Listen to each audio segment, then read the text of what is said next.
अब मैं आपको बताता चलूं कि हम सबके दरमियान एक ऐसी हस्ती जलवा फरोज है। अब मैं आपके सामने एक आजीम हस्ती को करने जा रहा हूं, जिनको अल्लाह रब्बुल इज्जत ने उलूम वासिआ, अफकार अमीका, आमाल सालिहा, तस्किया, नफ्सो तहारत, बातिन निस्बतो कविया, मकाशवा सरिया से नवाजा है, जिनसे मेरी मुराद हजरत मौलाना व मुफ्ती आसिम इकबाल साहब नदवी दामत बरकातुहुल आलिया है। मैं बड़े अदब व एहतराम के साथ इन अशार के इस्तकबाल के साथ बड़ी मुद्दत में साकी भेजता है ऐसा मस्ताना, बड़ी मुद्दत में साकी भेजता है ऐसा मस्ताना, बदलता है जो बिगड़ा हुआ दस्तूर मसीहाना। मैं बड़े अदब व एहतराम के साथ हजरत मौलाना मुफ्ती साहब से दरख्वास्त करते हैं, हजरत आप तशरीफ लाएं, अपनी तकरीर से इंसान को मुस्तफीज फरमाएं। अस्सलामु अलैकुम व रहमतुल्लाहि व बरकातुहू। अऊज़ु बिल्लाहि मिनश शैतानिर रजीम, बिस्मिल्लाहिर रहमानिर रहीम। व इज़ यमकुरु बिकल्लज़ीना कफ़रू लियुथबितूका औ यक़्तुलूका औ युख़रिजूक व यमकुरूना व यमकुरुल्लाह वल्लाहु खैरुल माकिरीन। सदक़ल्लाहुल अज़ीम। फ़क़ाल नबिय्यु सल्लल्लाहु अलैहि वसल्लम सुब्हानल्लाहि व बिहम्दिही अदद ख़ल्क़िही व रिज़ा नफ्सिही व ज़िनत अर्शिही व मिदाद कलिमातिही औ कमा क़ाल अलैहि सलातु वस्सलाम। इंतहाई काबिल सद एहतराम उलमाए किराम, हुफ़्फ़ाज़े किराम, शुअराए किराम और हाज़रीन, अभी एक अल्लाह रब्बुल इज़्ज़त ने दुनिया में सबसे उम्दा तरीन जो चीज़ें पैदा फरमाई, उनमें सबसे बेहतर जो मखलूक है वो इंसान है। और उन बेहतर इंसानों में जो सबसे बेहतर इंसान है वो मुसलमान है। और उन बेहतर मुसलमानों में जो सबसे अफजल तरीन है वो अंबिया किराम अलैहिस्सलातु वस्सलाम।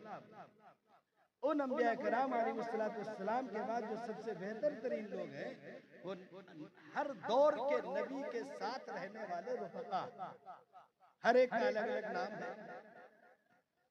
जिस दौर में हजरत आदम अलैहिस्सलाम से लेकर नूह अलैहिस्सलाम, नूह अलैहिस्सलाम से लेकर फिर आगे इब्राहिम अलैहिस्सलाम, वहां से लेकर हजरत ईसा अलैहिस्सलाम, बीच में जितने भी नाम आते हैं कुरान पाक में है, वतिल्का हुज्जतुना आतैनाहा इब्राहीम अला कौमी नरफउ दरजातिन मन नशा इन्न रब्बका हकीमुन अलीम व वहबना लहू इसहाक़ा व याक़ूब कुल्लन हदैना व नूहन हदैना मिन क़ब्ल व मिन ज़ुर्रिय्यतिही दाऊदा व सुलैमाना व अय्यूबा व यूसुफा व मूसा व हारून कज़ालिका नज्ज़िल मुहसिनीन व ज़करिया व यहया व ईसा व इल्यास कुल्लुम मिनस सालिहीन व इस्माईल व यसअ व यूनुस व लूता व कुल्लन फद्दलना अलल आलमीन। जो बात मैंने कही कि इस दुनिया के सबसे खूबसूरत इंसान अगर कोई है तो वो अंबिया किराम अलैहिस्सलातु वस्सलाम। लेकिन आज के दौर के मुसलमान किसी नबी का पूरा किस्सा पढ़े हो बहुत मुश्किल काम है। रेवसा बड़ी अच्छी जगह है और मुझे तो लगा कि ये बहुत बड़ा कस्बा हो गया माशाअल्लाह। अल्लाह इसको खूब तरक्कियों से नवाजे। यहाँ के हर फर्द को अल्लाह दीन और दुनिया की तमाम तरक्कियां आता फरमाए। लेकिन अगर अल्लाह ने कोई नेमत दी है तो उसकी नाकदरी फिर अच्छी चीज नहीं है। अगर अल्लाह रब्बुल इज्जत ने आज आपको नवाजा है तो हक ये है कि उस रब का हक अदा किया जाए जिसने आपको माल भी दिया, आलो औलाद भी अदा फरमाई और आपको दुनिया की वो नेमतें दी जिसका कोई बदल नहीं। अल्लाह जो देते हैं उसका तो कोई, अल्लाह जो बराह रास्त देते हैं ये याद रखिएगा। अल्लाह की नेमतें इंसान को दो तरह मिलती हैं, एक बराह रास्त मिलती है और एक बिलवास्ता मिलती है। और हमारा हाल ये है कि बिलवास्ता नेमतों पर हमारी निगाह रहती है, बराह रास्त मिली हुई नेमतों पर निगाह नहीं रहती। बराह रास्त और बिलवास्ते में फर्क क्या है? बराह रास्त मिला हुआ हमारा सर के बाल से पैर की खाल तक, ये बराह रास्त मिला हुआ है, इसमें किसी का कोई वास्ता नहीं। बाप कहेंगे अम्मा अब्बा का वास्ता है, बिल्कुल नहीं। अम्मा अब्बा एक रास्ता हो सकते हैं, अल्लाह की नेमतों में एक रास्ता है, वास्ता नहीं है। रास्ते और वास्तों में बड़ा फर्क है। रास्ते और वास्तों में बड़ा, उर्दू पढ़ा करें, उर्दू तो बेचारी हिंदुस्तान में बची कहाँ है। अगर कहीं मिले तो हमको भी दिखाना, अगर कहीं मिले।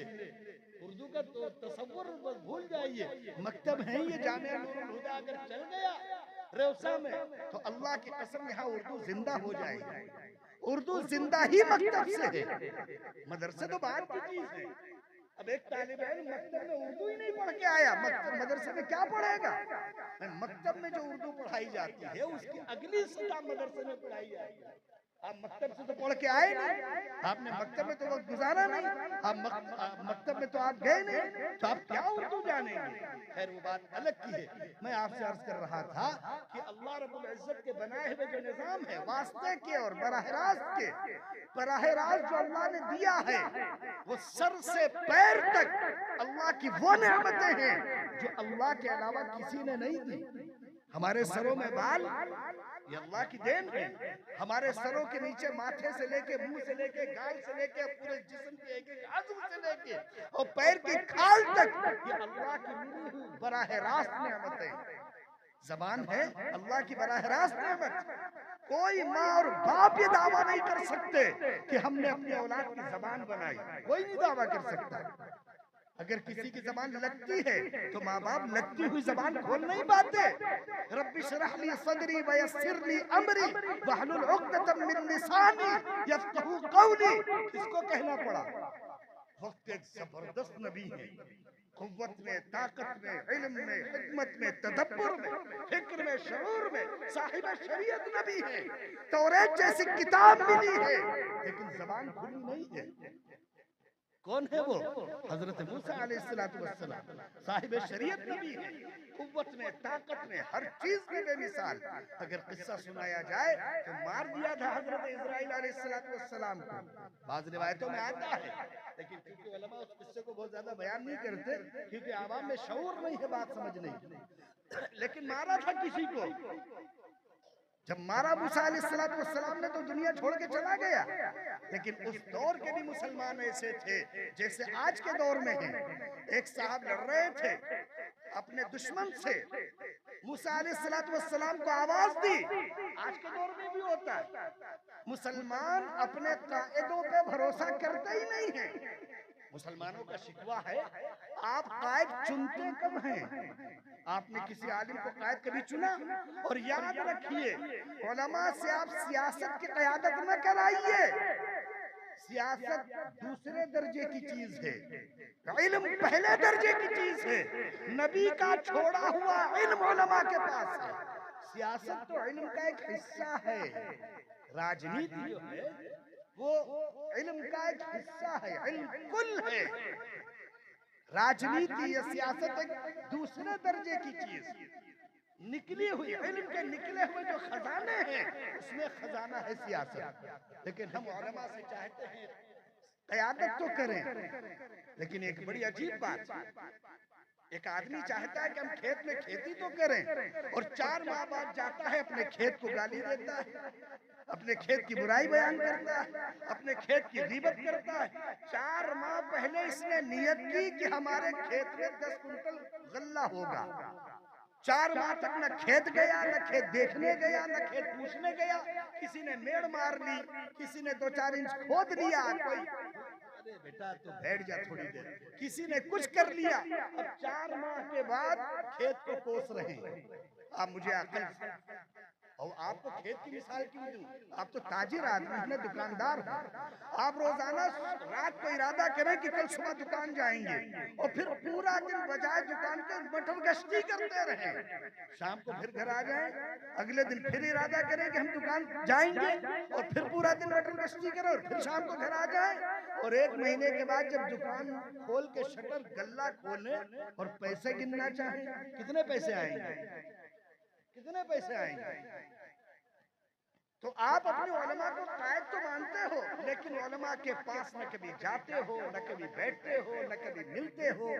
वो तो छोड़ो, उलमा की खैरियत तक पूछने का तसव्वुर नहीं होता। तुम्हें दिखते हैं एकदम सफेद कपड़ों में, ये सफेद कपड़ों में अगर दिखते हैं तो सिर्फ इस इल्म की नूरानी बरकत के लिए दिखते हैं और कोई वजह नहीं है। क्योंकि अल्लाह का इल्म पाक, अल्लाह का इल्म पाक है, पाक लोगों को मिलता है। इसलिए इनके जो जिस्म पे कपड़े होते हैं उसका हुस्न अल्लाह की जानिब से आता है। आप अपने कपड़े 10,000 रुपए के पहन लें और आपके गांव के मकतब में मौली साहब या हाफिज जी या आलिम साहब या कारी साहब या मुफ्ती साहब 200 रुपए का सूट पहन लें, मुआवजा करके देख लीजिएगा, जो चमक दमक और जो हुस्न उसमें निखर के आ रहा होता वो आपके महंगे से महंगे लिबास में नहीं होता। नतीजा ये कहते हैं बहुत तगड़ी कहीं से मिल रही है, कहीं से नहीं मिल रही है, कहीं से नहीं मिल रही है। उनके दिल में, उनके जहन और दिमाग में जो अल्लाह की किताब का नूर है वो उनके कपड़ों में भी झलक रहा है। एक रौब है उसका, क्योंकि नबियों के चेहरों पर रौब होता था, नबी की एक एक अदा में रौब होता था। तो जो नबी का वारिस है उसकी भी हर चीज में रौब होगा। इसमें क्या शक है? बैठ जा बेटा, कैसे कहे बैठ जा, बैठ जा बेटा, कहीं बैठ जा। तो मैं आपसे अर्ज कर रहा था कि अल्लाह की दी हुई दो नेमतें, एक बराह रास्त है हमारी बोलती हुई जबान, ये अल्लाह की बराह रास्त नेमत। हमारी जबानों पर नमक और शक्कर के जायके, ये अल्लाह की बराह रास्त नेमत। हमारे कानों से टकराए हुए हुरूफ जो सीधा दिल में और दिमाग में उतरते, ये अल्लाह की दी हुई बराह रास्त नेमत। ये किसी डॉक्टर और हकीम की दी हुई नहीं है, ये किसी माँ बाप की दी हुई नहीं है। हमारे चेहरों का ये रंग और रूप, ये अल्लाह की बराह रास्त दी हुई नेमत। हमारे हाथों की बनावट, ये उंगलियां, अगर कोई चाहता तो ये बराबर हो जाती, चारों की चारों बराबर होती। और सच बताओ, अगर ये चारों उंगलियां अल्लाह बराबर कर देते तो फिर हाल क्या होता? कभी अंदाजा लगा के देख। अल्लाह की जो कुदरत है ना, लक़द ख़लक़नल इंसान फ़ी अहसनि तक़वीम, कि अल्लाह ने सबसे अच्छे साँचे में। और एक बात बताऊं आपको, अल्लाह के पास इससे भी बेशुमार अच्छे साँचे और भी मौजूद हैं, क्योंकि हमारे अल्लाह के खजाने कभी कम नहीं पड़ते, खत्म होने का तसव्वुर भूल जाओ। हदीस पाक में बहुत सराहत से अल्लाह के रसूल सल्लल्लाहु अलैहि वसल्लम ने हदीस कुदसी में इरशाद फरमाया कि अगर अल्लाह सारे इंसानों को पूरा रेवसा पूरा रेवसा का अतराफ पूरा, मैं सारे इंसान की बात कर रहा हूँ, और सारे इंसान का मतलब सुनना, हजरत आदम से लेकर हजरत हव्वा से लेकर इस दुनिया में आने वाले आखिरी इंसान तक, मुसलमान हो या ना हो इससे बहस नहीं करना रहे, अल्लाह की बात को समझना। हदीस कुदसी में रसूलुल्लाह फरमाते हैं कि अगर अल्लाह सारे इंसानों को उनकी मुंह मांगी चीजें दे दे, मुंह मांगी, अच्छा जब हम मांगेंगे तो हल्का फुल्का तो नहीं मांगेंगे, हम तो मांगते भी बहुत तगड़ा है, मांगते हल्का फुल्का। हम कभी नहीं मांगते कि अल्लाह हमें नमाजी बना दे, हम कभी नहीं मांगते अल्लाह हमें तिलावत करने वाला बना दे, हम कभी नहीं मांगते कि अल्लाह हमें 300-29 रोजे रखने वाला बना दे। हम जब मांगते गाड़ी मिल जाए, घोड़ा मिल जाए, बंगला मिल जाए, सवारी मिल जाए, फलानी शादी हो जाए और फलाना काम बन जाए, दुकान चल जाओ, खेत चल, यही सब मांगते। हम जब मांगते हैं तो अल्लाह को भी हंसी आती होगी कि यार किसी बादशाह के दरबार में पहुंच कर टके मांगते हो। अरे बादशाह के दरबार में पहुंच जाओ तो बादशाह से बादशाह को मांगो, बादशाह से बादशाह का करम मांगो, बादशाह से बादशाह की मोहब्बत मांगो, बादशाह से बादशाह के इनाम नहीं मांगो, बादशाह से बादशाह का ताल्लुक मांगो। लेकिन हम क्या मांगते हैं? घर बन जाए, और सोचते हैं यार यही बहुत मांग लिया है। असल में हमें अपने मांगे भी भरोसा नहीं है। हमें अपने मांग, जैसे हमसे कोई 10 रुपए मांगता है तो 1 रुपया देते हैं तो हम समझते हैं वहां भी ऐसे ही होता होगा। ऐसा नहीं है उनके दरबार में। मैंने कहा आपसे कि जिस जात ने आपके बिना मांगे, और जितने यहाँ रेवसा में बैठे हो, जितने लोग यहाँ बैठे हो, कोई एक माँ बाप हमें बताए कि हमने अपने अल्लाह से अपनी औलाद के लिए उसका रंग मांगा था, उसके हाथ पैर की सलामती मांगी, कौन मांगता है? और अगर एक बात आगे की कहूँ, शादीशुदा बैठे हुए हैं, कई बैठे होंगे शादीशुदा, दिल पे हाथ रख के बताओ, शादी की पहली रात में जब आप अपनी अहलिया के पास गए होंगे, उस वक्त की दुआ याद है? किस्सा तो कुछ और है, इससे ही कहानी कुछ और है, या तो दुनिया ही कुछ और है। तो बात अर्ज कर रहा था कि बेचारे मुसलमान दीन से कितना गहरा ताल्लुक है, खाते वक्त इनको दुआ नहीं याद आती, पीते वक्त इनको दुआ नहीं याद आती। अच्छा एक बात तो है, इनको दीन याद हो या न याद हो, फतवे बहुत याद है। फतवा देने में तो मैं समझता हूँ कि सारे दारुल इफ्ता बंद कर दो, हर कौम का आदमी मुफ्ती है, इनसे फतवे लो। जितनी किताबें इनके पास है दुनिया में किसी के पास नहीं होंगी। तड़ से फतवा, जबान पर बात पूरी नहीं कर पाओगे, जबान पर फतवा। हमसे पूछो, मौलवी साहब तुम चुप, हम बताएंगे। मौलवी साहब बेचारा 30 साल से पढ़ रहा है, सारी किताबें पढ़ डाली, सारी किताबें खंगाल डाली। हमसे बहुत से लोग कहते हैं मौलवी साहब आप ये मसला नहीं जानते। ताज्जुब की बात, मसला हो तो जाने भी, तुम मसला जो लाए वो मसला ही नहीं है। तुम खुद एक मसला हो, तुम मसला लाए गलत हो, तुम खुद एक मसला हो। अब तुम हमसे पूछो, अब 15 शाबान करीब करे, बिल्कुल पड़ोस में है। पता नहीं आपके बारे में तो मुझे नहीं मालूम, कब्रिस्तान है कि यहाँ के नहीं मालूम, होगा तो वही। कब्रिस्तान के बिना मुसलमान, कब्रिस्तान तो हो गई होगा। कब्रिस्तान कब जाते हो? हफ्ते में, 15 दिन में, महीने में एक ही बार जाते हो। अच्छा जब कब्रिस्तान जाते हो तो अगरबत्ती भी मोमबत्ती भी सब साथे ले जाते हैं। पता नहीं यहाँ के लोग जाते नहीं जाते, मुझे नहीं मालूम। यहाँ लोग नेक है, यहाँ नहीं जाते होंगे। रसूलुल्लाह सल्लल्लाहु अलैहि वसल्लम अपनी 23 साल की दीनी जिंदगी में कब्रिस्तान कितनी बार गए? कितनी बार गए? नहीं बोलोगे, इसलिए नहीं बोलोगे कि अगर तुम बोले तो पोल खुलेगी, तुम पोल खुलवाना नहीं चाहते अपनी। तुम इसलिए अगर बोल दोगे तो लोग कहेंगे यार इनको तो यही नहीं। अच्छा वो हंसेगा जो खुद नहीं बोल रहा है बेचारा डर के मारे।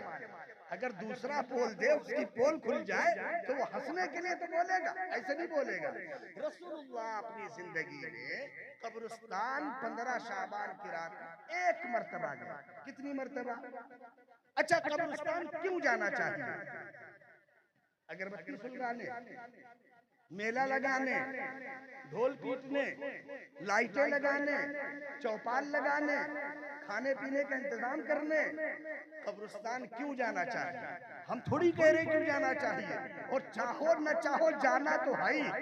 दुआ करो अल्लाह कब्रिस्तान में जगह दे दे, वरना बहुत से तो बिखरे हुए टुकड़े आते हैं। क्या होगा? बहुत से तो मिलते ही नहीं है, और न जाने जो अभी हुआ है उसमें न जाने कितने निपट गए होंगे। अल्लाह ही बेहतर जाने। अल्लाह हम सब की हिफाजत फरमाए। अल्लाह जो करते हैं याद रखो, असा अन तकरहू शैया व हुवा खैरुल लकुम व असा अन तुहिब्बू शैया व हुवा शर्रुल लकुम। अल्लाह जो करते हैं वो तुम्हारे भले के लिए करते हैं। अल्लाह के फैसले तुम्हारी समझ में आए या ना आए, अल्लाह की कसम अगर तुम मुसलमान हो तो अल्लाह के फैसले तुम्हारे लिए गलत कभी नहीं हो सकते। अल्लाह ने फैसला किया फलाने मेले में मुसलमान नहीं जाए, इसका ऐलान हो जाए, अल्लाह ने चाहा। अल्लाह की कसम, अल्लाह के चाहे बगैर अल्लाह का कोई, अल्लाह का बंदा, अल्लाह की मखलूक कुछ कर ही नहीं सकती। यकीन रखो इस बात का, सब का सब अल्लाह का गैर है, सब मखलूक है। अल्लाह न चाहे किसी के बस का नहीं।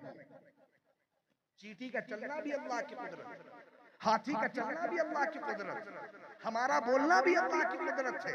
ऐलान करा दिया अल्लाह ने कि मुसलमान वहां न जाएं, वहां न जाएं। समझ गए कहां न जाएं? हमको नाम लेने में दिक्कत नहीं है, दिक्कत आपके साथ होती है, हम लोगों के साथ कोई दिक्कत नहीं, रोज का काम है।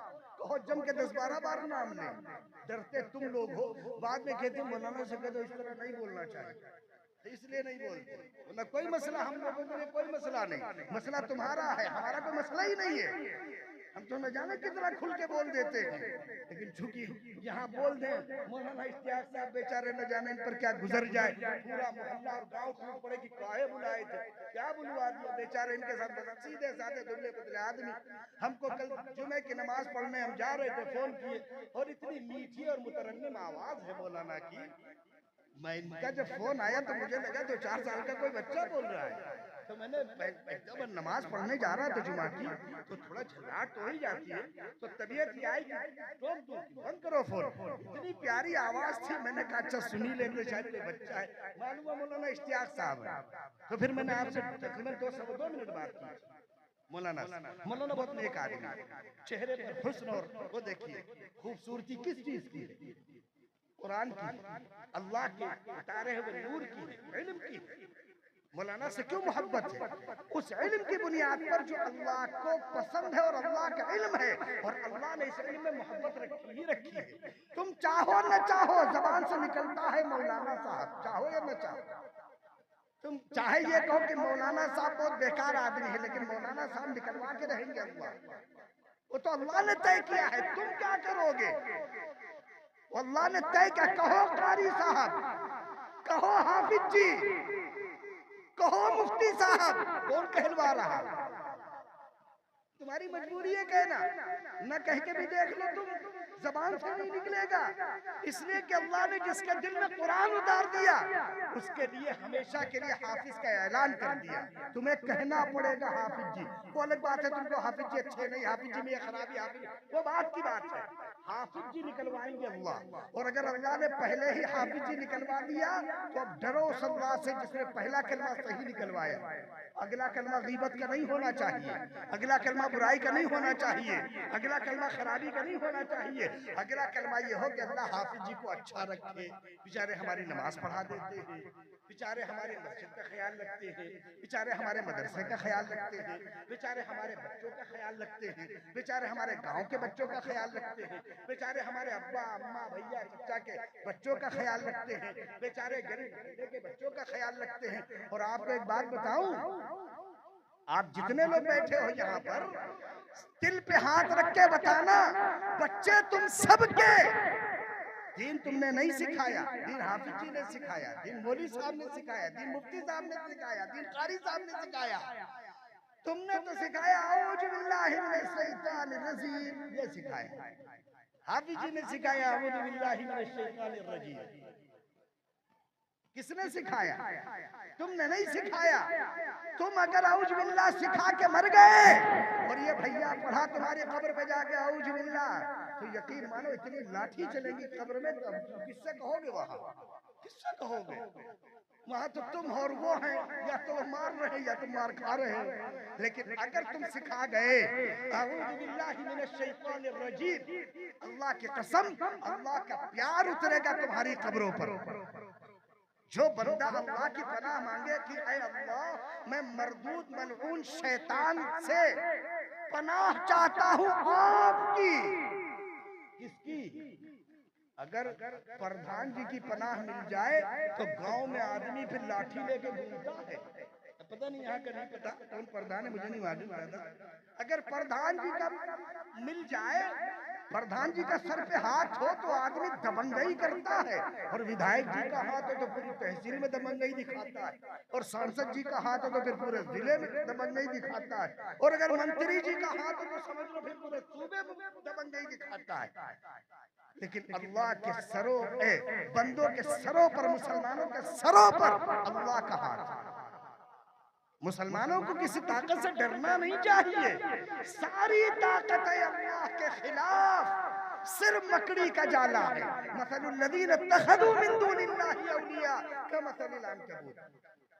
अल्लाह कहते हैं कि सारी दुनिया भर की ताकतें जैसी भी हो, और अल्लाह के फैसले तुम देखते हो।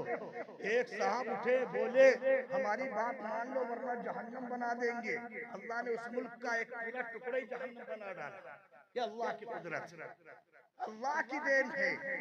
और दुनिया का सबसे महफूज शहर, सबसे महंगा शहर, उसमें ऐसे ऐसे मकान बने हुए थे कि एक एक मकान में 8-8 कमरे बने हुए थे, और एक दिन के कयाम के लिए 4 से 8 करोड़ रुपया किराया था। अल्लाह ने सब जला के खाक कर दिया। ये हमारे अल्लाह जब फैसला करने पे आते हैं तो किसी की परवाह नहीं करते। अल्लाह को किसी की फिक्र नहीं है, उनको ये फिक्र नहीं है कि क्या हुआ, इसलिए कि वो तो अहकमुल हाकिमीन है, सारे बादशाहों के बादशाह हैं, सारे आकाओं के आका हैं, मालिकुल मुल्क है वो। युहयी व युमीत, जब चाहा जिंदगी दी, जब चाहा मार दिया, चाहा तो हवाओं में बिखेर दिया। और उस आदमी ने जैसे जैसे बड़े बड़े बोल बोलने शुरू किए, दुनिया के महफूज तरीन जहाज आपस में टकरा रहे हैं। उड़ के जा रहे हैं, नीचे कोयला बन बन के गिर रहे हैं। आपने नहीं पढ़ा, आप नहीं जानते। हमारे अल्लाह जब चाहे जहां चाहे उसकी रूह किनारे लगा दे। आप क्या समझते हैं? आप जिस रब को मानते हैं, सच बात आपसे मैं कहता हूं, आप जिस अल्लाह को मानते हैं उस अल्लाह को जानते बिल्कुल नहीं। मानते हैं, और किसी चीज को मानना बगैर जाने हुए कोई मतलब नहीं। अल्लाह को जानिए फिर मानिए, पहले अल्लाह को जानिए फिर अल्लाह को मानिए। लेकिन हमारे अल्लाह को माना तो जाता है, 2 रकात नमाज, 3 रकात नमाज, 4 रकात नमाज अल्लाह के वास्ते, तो अल्लाह को मानना ही हुआ। यही तो हुआ। रोजा रखा मैंने अल्लाह के लिए, अल्लाह को मानना हुआ। नमाज ईद पढ़ी, बकरीद पढ़ी, अल्लाह के लिए, अल्लाह को मानना हुआ। रुकू किया अल्लाह के लिए, सजदा किया अल्लाह के लिए। अल्लाह को मानते तो हैं, लेकिन अल्लाह को जानते कितना है? कितना जानते हैं?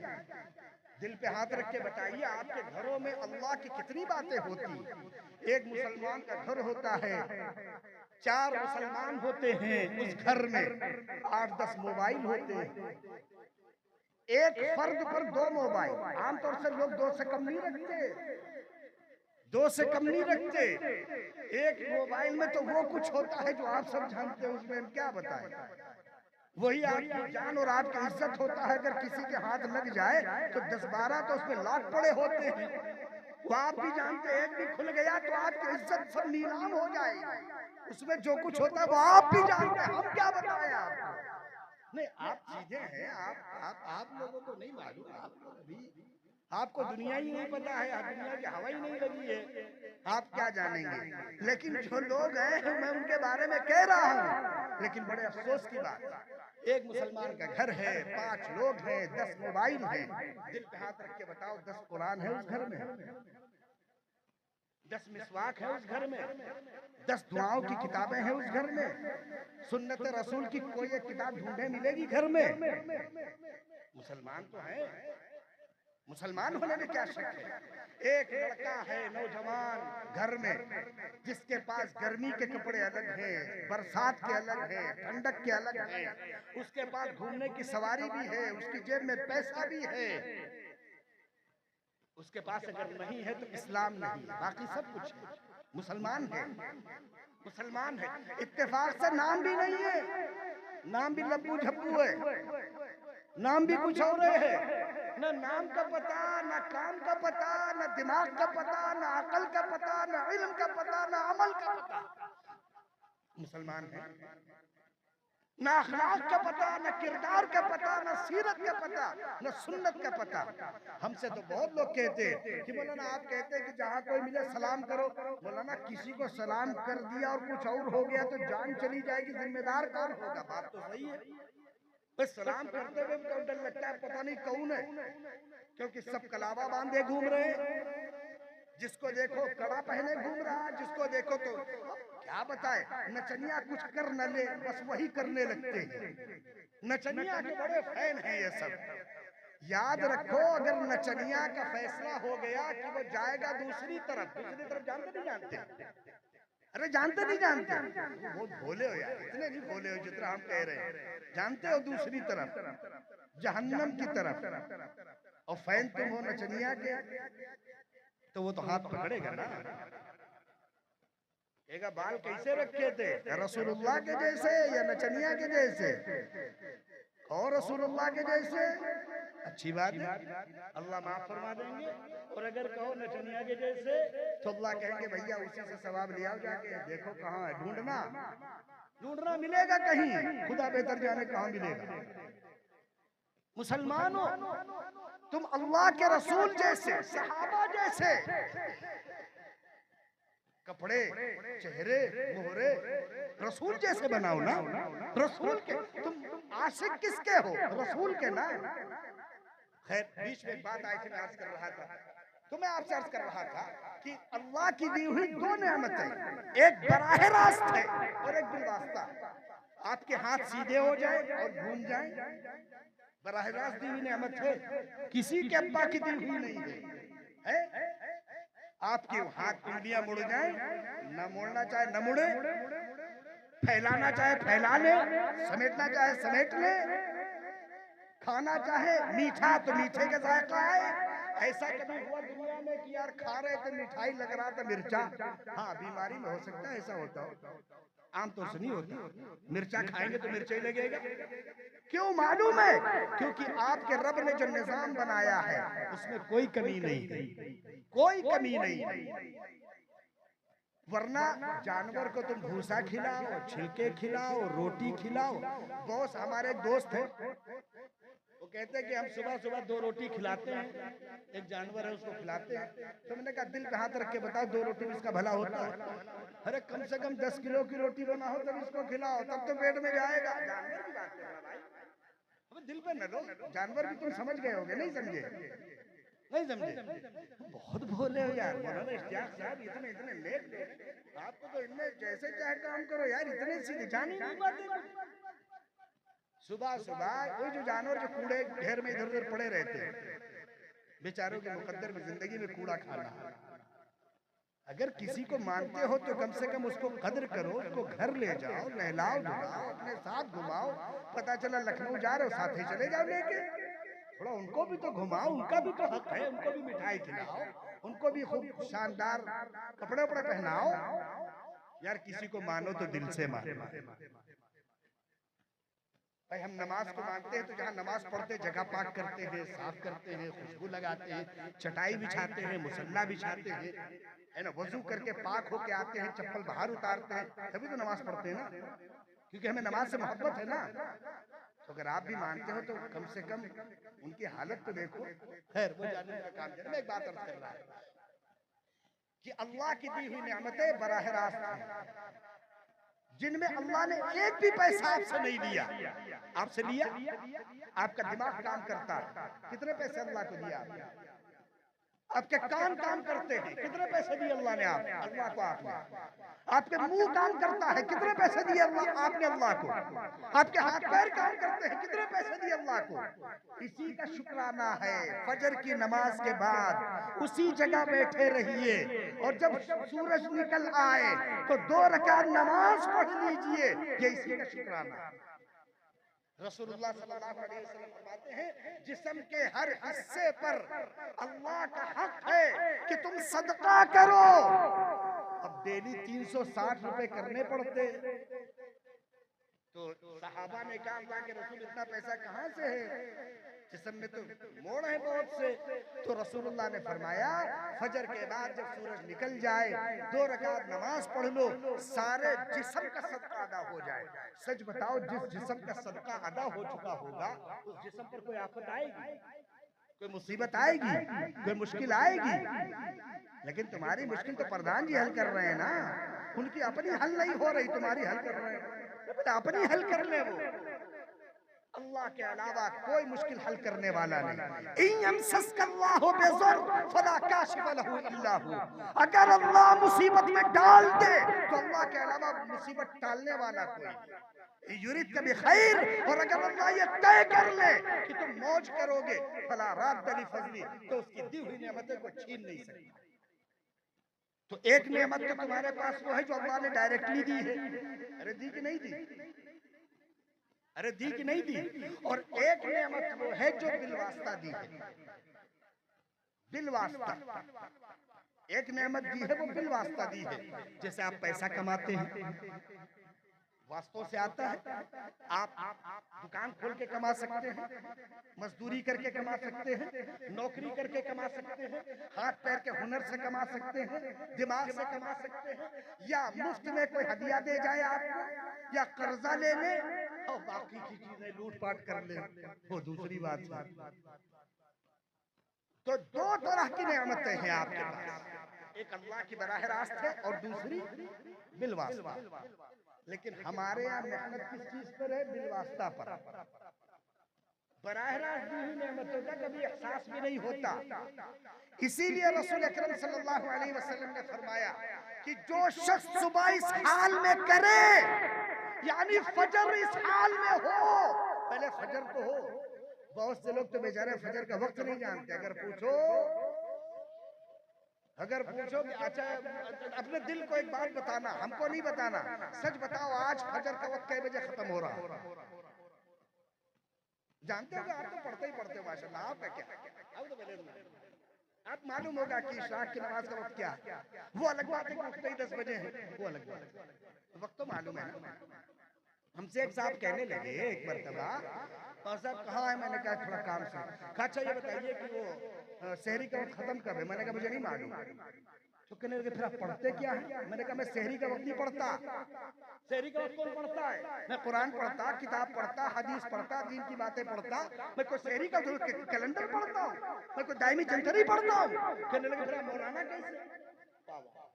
हम अगर शहरी का वक्त न जाने तो हम मौलाना कैसे, और तुम शहरी का वक्त न जानो तो तुम मुसलमान कैसे? इसका सवाल नहीं होगा। हम आपसे एक बात कहें, माशाअल्लाह आप मुसलमान हैं, अल्लाह आपके इस्लाम को कबूल फरमाए। दिल पे हाथ रख के अपने दिल को बताना आज मगरिब की नमाज का वक्त क्या था। अंदाजा लगाओ कि किस दर्जे के मुसलमान हैं। ये जो चल रहे हैं ना जूते डंडे लाठी हम लोगों पर, ये कम है, कम है। हम इससे ज्यादा के गुनहगार हैं, हम इससे बड़े मुजरिम हैं। हमने अल्लाह को भी नाराज किया है, रसूल को भी नाराज किया। मुसलमान बन के बैठे हैं, मस्जिद में जुमा जाते हैं, पीछे से जाते हैं, अपने चप्पल के चक्कर में रहते हैं, चप्पल में कुछ हो जाए। और मस्जिद में जब जाते हैं तो रुकू और सजदा भी बड़ा देख के करते हैं, ऐसे घुटना टेक के सजदा करते हैं, यार वहां बिछा नहीं था तो कपड़े गंदे हो जाएंगे, उतना भी बड़ा। और बाकी आधे अधूरे लोग तो फटे नीचे लोवर कोई पहने हैं, कोई टेबल पहने हैं, कोई सिमटा हुआ कुर्ता में उठाया डाल लिया चले आए। ये निरी बदबू आ रही है, जहां से गुजर जाए बदबू फैलाए। मस्जिद में अल्लाह के मुकर्रब फरिश्ते आते हैं और जनाब चले आ रहे हैं मुंह उठाए। फरिश्ते भी सोचते होंगे यार दुनिया का सबसे परेशान आदमी यही लग रहा है। अल्लाह पूछते होंगे मस्जिद में कौन कौन आया, तो क्या नाम लिखते होंगे? अब लब्बू झब्बू नाम रखते, लब्बू इब्ने झब्बू। अब बताओ, अंदाजा लगाओ अल्लाह के रजिस्टर में नाम कितना अच्छा लिखा रखा है। तुमसे रसूलुल्लाह ने कहा कि नाम रखो अब्दुल्ला, नाम रखो अब्दुल रहमान, लेकिन तुम जब सुने होते तब तो रखते। नाम रखा लप्पू, टप्पू, नप्पू, जो भी नाम रख। अरे तो खैर अब सुधर गए, वरना पहले तो बुधाई सुधाई हुआ करते थे, खैर चलो बंद हो गए।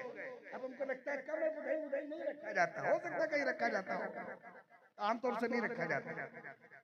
नाम रखो, क्यों मालूम है कल कयामत में रजिस्टर पर नाम लेकर पुकारा जाएगा, फला इब्ने फला उठे।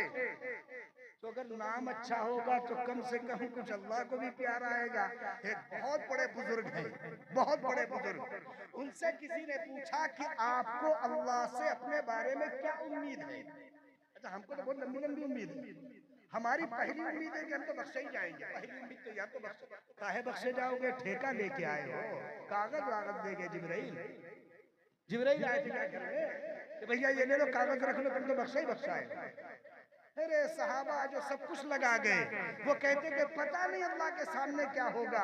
बाद सहाबा कहते थे यौम यक़ूमुल हिसाब, ये आयत हमें बैठने नहीं देती, जिस दिन अल्लाह का अर्श आएगा हमारा हिसाब लिया जाएगा, हम क्या जवाब देंगे अल्लाह? लेकिन हमें तो कोई डर नहीं होता क्या जवाब देंगे, जैसे चाहे वैसे गुजर रही है। नमाज है तो है, रोजे है तो है, कुरान। अच्छा आप में से एक बात आपसे अर्ज करूं, रसूलुल्लाह सल्लल्लाहु अलैहि वसल्लम ने फरमाया कि जो शख्स सुबह यासीन पढ़ ले शाम तक महफूज है, जो शाम को सूरह यासीन पढ़ ले सुबह तक महफूज है। दिल पे हाथ रख के बताना कितनों ने पढ़ी होगी आज? क्यों? फिर सूरह यासीन और सूरह रहमान कौन पढ़ेगा? हरि प्रसाद जी आएंगे पढ़ने। किसको मिली थी ये किताब? किसको पढ़नी थी ये किताब? किसको सुननी थी ये किताब? किसको समझनी थी ये किताब? हम आपसे एक बात कहें, जिंदगी गुजर गई होगी, 40, 50, 60 साल के हो रहे होंगे, नहीं जो नहीं हुए वो दिल पे न ले, जो हो गए वो भी दिल पे न ले। दिल पे लेने की क्या जरूरत है? सूरह अल कौसर इन्ना आतैना कल कौसर है, तर्जुमा याद है? याद है? तो तुम कैसे चले जाओगे रसूल के कौसर पे जाम पीने? तर्जुमा ही नहीं जानते। कम से कम इतने तो मुसलमान बनो जिसे मुसलमान कहा जा सके, इतने तो मुसलमान बनो जिससे अल्लाह को कम से कम प्यार तो आ सके। न सूरह फातिहा का तर्जुमा जानते हैं, न सूरह फातिहा का मतलब जानते हैं, पूरी जिंदगी हमारी वाही तबाही में गुजर रही है, दीन से कोई ताल्लुक नहीं लगता मुसलमानों का।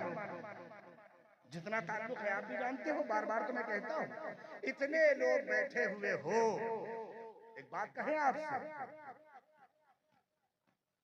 जेब में मिसवाक है? अगर है तो बहुत अच्छी बात, क्योंकि मिसवाक एक ऐसा अमल है कि रसूलुल्लाह जब नमाज पढ़ाने के लिए खड़े होते थे तो रसूलुल्लाह अपने कान से मिसवाक उठाते थे और मिसवाक 3 बार रगड़ते थे, वापस रख देते थे, फिर अल्लाह अकबर करते थे। सहाबा कहते हैं कि रसूल इतनी मिसवाक करते थे, इतनी मिसवाक करते थे, इतनी मिसवाक करते थे, हमें ये डर लगता था कि कहीं रसूल के मसूड़े छिल न जाए। हमें मिसवाक किए हुए जमाना गुजर गया होगा। मिसवाक की फजीलत ये है कि जब आदमी मरने लगेगा, करने जा रहे तुम पर्ची न लिखो, हम खत्म करने जा रहे पर्ची न लिखो, रसूलुल्लाह सल्लल्लाहु अलैहि वसल्लम, ये उसूल की बात है। मौलाना रहमत अली बहुत नेक आदमी है, बहुत जबरदस्त जगह इमाम है। हमने इनसे एक दिन कहा कि यार हम फला जगह आएंगे, मिलोगे? कहने लगे हमारे सोने का वक्त है, हम नहीं आएंगे। बड़े आलिम है, हमने भी कुछ नहीं कहा, नेक आदमी। लेकिन जो बात मैं आपसे अर्ज कर रहा हूं, मेरी बात को आप बुरा ना मानिएगा, मैं आपके घर का फर्द हूं, मैं आपके इलाके का हूं, मैं खुल के कहूंगा, आने वाले उलमा आपका अदब करेंगे, लिहाज करेंगे, ख्याल करेंगे, हम नहीं करेंगे, इसलिए कि हमारी जिम्मेदारी आप है, आपकी जिम्मेदारी हम है। अगर हम आपको दीन की बातें ना बताएं तो आपको हक है हमारा गिरबान पकड़ ले।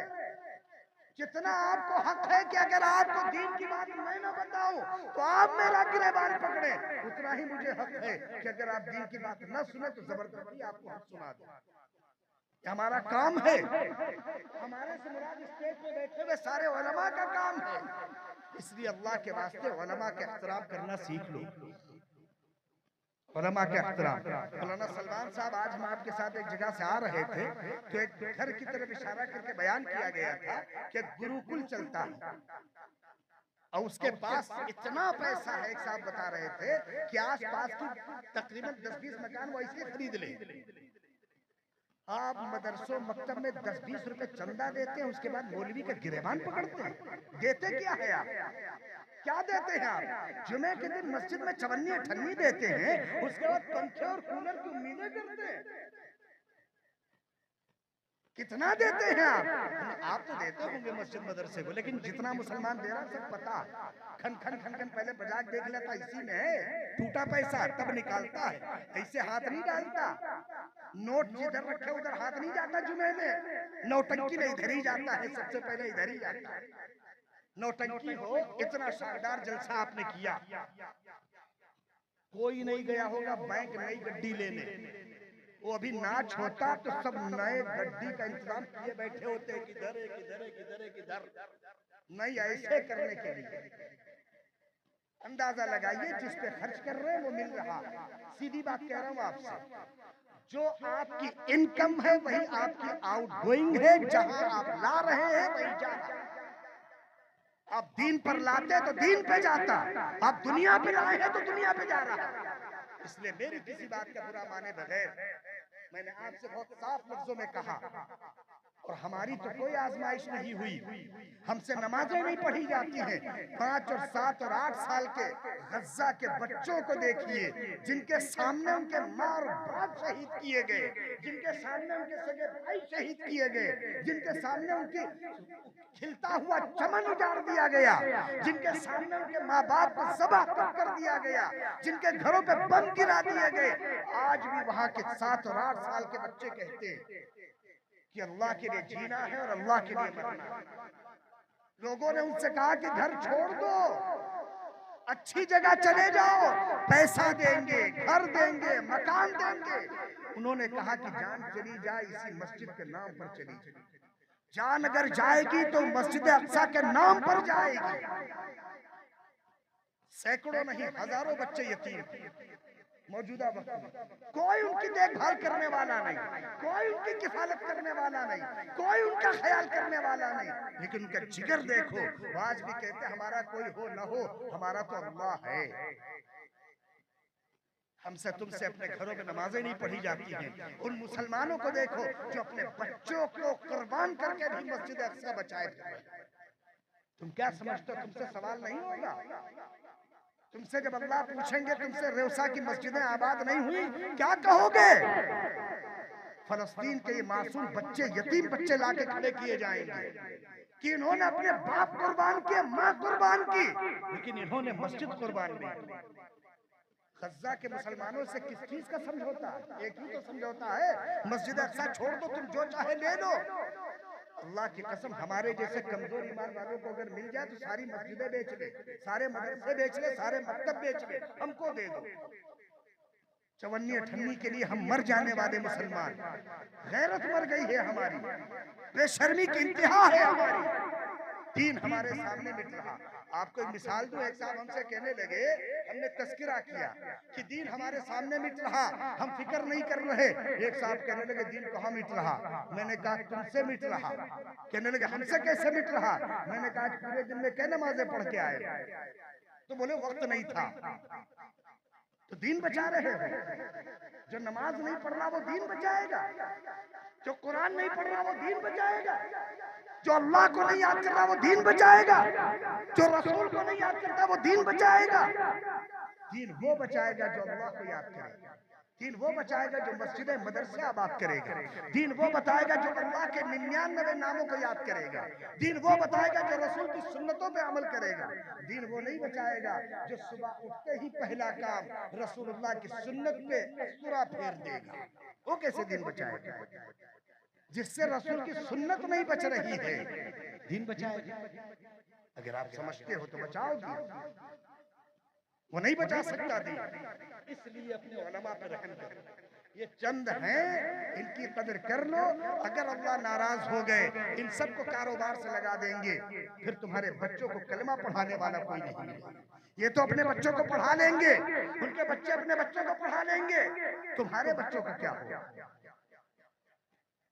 तुम्हारे बच्चों का क्या होगा? तुम्हारे घर में ला इलाहा इल्लल्लाह कौन पढ़ेगा? तुम्हारे घर में ला इलाहा इल्लल्लाह कौन पढ़ेगा? तुम्हारे घर में अल्हम्दुलिल्लाह कौन पढ़ेगा? तुम्हारे घर में आयतुल कुर्सी कौन पढ़ेगा? फिर कौन पढ़ेगा? मौलवी साहब से कहते बच्चे ले कुरान खानी कर दो, है वही पढ़ दो।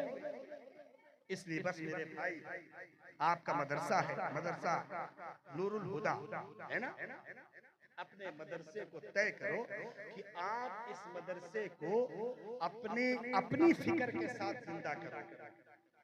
आप जाओ मौलाना के पास कि हमें कुरान सिखाओ, हमें दीन सिखाओ, हमें शरीयत सिखाओ। दिल पे हाथ रख के बताओ, हर मुसलमान की जिम्मेदारी दीन सीखने की है कि नहीं? जितनी चीजें मैंने भी खाली पूछी, 2-3 चीजें मैंने पूछी, ज्यादा नहीं पूछा। मैंने ज्यादा नहीं पूछा। मिसवाकी तो पूछी थी, कितनों की जेब में निकालोगे? पुड़िया के बंडल निकलेंगे, बीड़ी के बंडल निकलेंगे, सिगरेट के बंडल निकलेंगे, एक की जगह 3 मोबाइल निकलेंगे, मोटा सा पर्स निकलेगा, पैन कार्ड से लेके 10-12 आईडी निकलेंगी, सब होगा, एक ही चीज नहीं होगी। जिस दिन मिसवाक जेब में आ जाएगी, अल्लाह की कसम, अल्लाह खुद तुम्हें नमाज का पाबंद बना देगा। मिसवाक तुम्हें याद दिलाएगी यार नमाज भी पढ़नी है। इसलिए मिसवाक का एहतमाम करो। मिसवाक का सबसे बड़ा फायदा ये है कि मिसवाक करने वाला जब मरने लगता है तो अल्लाह के फरिश्ते उसे कलमा पढ़ा देते हैं। कौन? अल्लाह फरिश्तों को भेजते हैं, जाओ मेरे बंदे का आखिरी वक्त से कलमा याद दिलाओ। मिसवाक पढ़ने करने वाले कितनी बड़ी होती है यार, इतनी बड़ी होती है। वो जरूरी नहीं एकदम नाप, एक से एक जाहिल भी होते।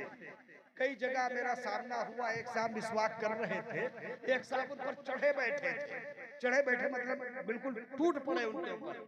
दूर एक जगह पे था, तो मैंने कहा भाई क्या हुआ? कहने लगे मौलाना साहब बताइए मिसवाक है ये? तो बेचारे मिसवाक कर रहे थे, इतनी बड़ी मिसवाक, इतनी बड़ी मिसवाक। तो मैंने कहा भाई करने दो। कहने लगे मौलाना आप लोगों की वजह से दीन बिगड़ रहा। तो मैंने कहा भाई इसे मिसवाक करने दे, इसमें कोई दीन भी नहीं बिगड़ रहा, ना मेरी वजह से ना तेरी वजह से। अब वो हम पर चढ़ गए, उसको छोड़ के मुझ पर चढ़ गए, कहने लगे मौलाना इतनी बड़ी मिसवाक जायज है। तो मैंने कहा यार ये कौन सा नया फतवा ले आया, इतनी बड़ी मिसवाक जायज है? मैं आपको बताऊं इतनी बड़ी मिसवाक भी जायज है। कितनी बड़ी? इतनी बड़ी पकड़ो कि ऐसे मुंह में आ जाए, इतनी बड़ी भी जायज है। वो तुमको बताई जाती है एक बालिश ये हो, इतनी मोटी हो। एक बात बताओ, एक बालिश मिसवाक लेकर जैसे रगड़ोगे तो अपना छोटी हो जाएगी। तो जब वो मुझ पर बहुत चढ़ दौड़े तो मैंने कहा भैया काम करेगा? कहना हाँ बताइए मौलाना। तो मैंने कहा अपनी जेब से मिसवाक निकाल दिया। हाँ वो नहीं, दीन हम बर्बाद कर रहे हैं, उनकी जेब में मिसवाक नहीं। याद रखो उलमा दीन बर्बाद नहीं कर रहे हैं, उलमा ही दीन आबाद किए हुए हैं। उलमा ही हैं जो तुम्हारी नमाजें हो रही हैं, उलमा ही हैं जो तुम्हारे घरों में दीन है। इसलिए तय करो कि अपने मदरसे की कदर करोगे, इंशाअल्लाह करोगे। हमारी हर बात से पहले एक वादा करो, और तुम्हें अल्लाह का वास्ता, हम तो चले जाएंगे सीधी सी बात, क्योंकि हमें सुबह कहीं और जाना है, दोपहर कहीं और जाना है, शाम कहीं और जाना है, हम तो फौरी तौर से चले जाएंगे। तुम इतना वादा कर लो कि हजरत मौलाना मोहम्मद मुफ्ती मोहम्मद आफ्ताब साहब दामद बरकातुहुल आलिया तशरीफ फरमा नदवतुल उलमा के मोतबर आलिमों में बहुत बड़ा इदारा है, और अल्लाह ने हजरत को बड़ी सलाहियतों से नवाजा। आप तकरीर भी बड़ी प्यारी फरमाती हैं, दिल में उतर जाने वाली। तो तुम ये तय करो कि तुम अपने मेहमान की इज्जत में बैठे रहोगे इंशाअल्लाह। हाथ उठाकर बताओ कितने लोग बैठे रहोगे। अब पीछे वाले नहीं उठाते, डरो नहीं यार, तुम्हारे अपने घर की बात, हाथ नीचे कर लो। मैं एक आपको हदीस भी सुना दूं। रसूलुल्लाह फरमाते हैं कि मन कान युमिनु बिल्लाहि वल यौमिल आखिर, जो अल्लाह को माने, आखिरत में उम्मीद रखे, उसको अपने मेहमान की इज्जत करनी चाहिए। और मौलाना कौन है आपके? हम तो मेजबान हैं, हमने तो जो कुछ कहा वो कह दिया, और हम फिर आएंगे फिर यही कहेंगे, हम नहीं बदलने वाले।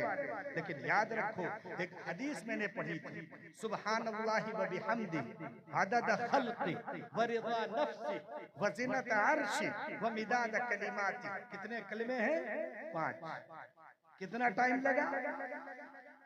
10 सेकेंड, इससे ज्यादा तो नहीं लगा।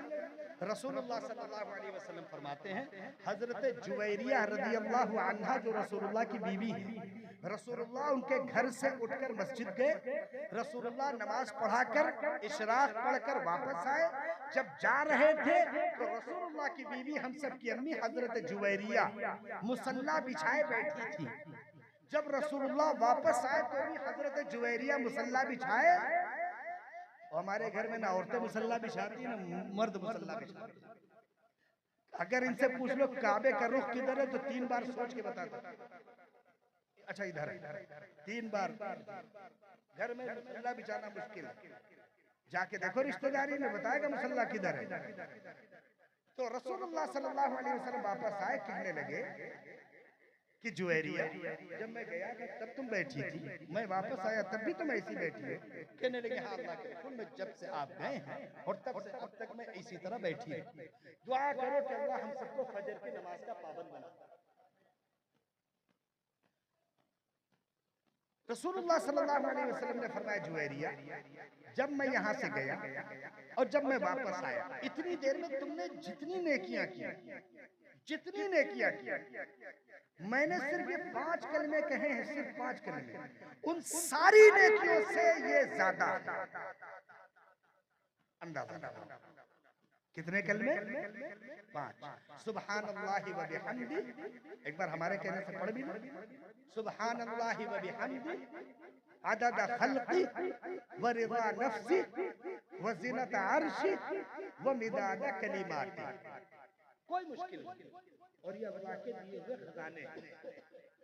अल्लाह की कसम, उलमा लिखते हैं जो इनको पढ़ने लगेगा अल्लाह उसके लिए सारे रास्ते खोल देंगे। तय करो पढ़ेंगे इंशाअल्लाह। अल्लाह हम सबको अमल की तौफीक अता फरमाए। व आखिर दावाना अनिल हम्दुलिल्लाह।